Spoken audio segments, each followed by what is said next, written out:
Part of his recruiting, Howard, was getting guys who were already there, committed to a different regime, like a Blaze Andries, and trying to recruit them to stay where they were. And that's important. And that's important. Remember, they were going through a little bit of a change and had some issues going on. And to be able to keep a guy that's right there at home and keep him in the class was important. And I think he has tremendous upside. 6'3", real physical guy. I think he's got room to really grow as a lineman. Whether he's ultimately going to stay out there at the tackle position, we don't know, but he's definitely physical, and that's what you need to be able to work with. And Coach Warner, who's the new offensive line coach that's coming over from Ohio State, I think he's got something to work with. Outstanding feet on this young man. And they're bringing in another offensive tackle that I think has a lot of potential as well, and Kyle Sasek. He was a kid that committed early to Western Michigan. That was before the camp season. Had he gone to some camps, I really thought that we'd be talking about this kid as maybe a Michigan or Michigan State kid. His dad actually played at Michigan.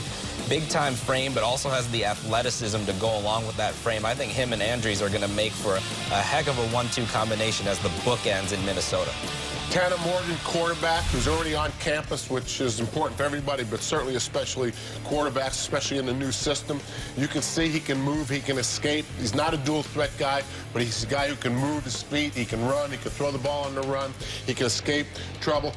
He can make all the throws that they want him to make. It'll be interesting to see what the offense looks like when PJ installs it. But this guy's a really good take, and he'll be in the mix to play, I'm sure. Well, you're going to need some targets if you're going to be able to have some quarterback.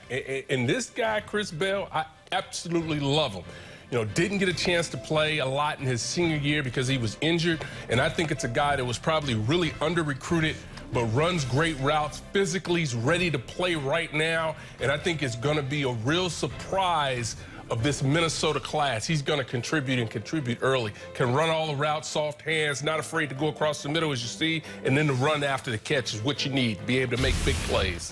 How about another target, Howard? Nate Umler, a tight end coming in from Allendale, Michigan. The Gophers have 3 tight ends coming in. They all have different strengths. With Nate, you have a 6'6" kid.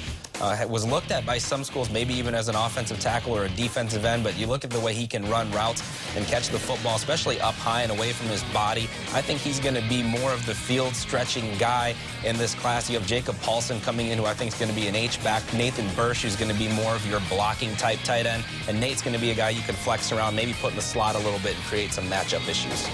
Let's take a look at the entire class in terms of where they are from, and they are spread out. Now, part of this is a big class. There's a lot of guys that are coming here, but still, my count, 14 different states Minnesota is picking from to get their class assembled. The first one under P.J. Fleck.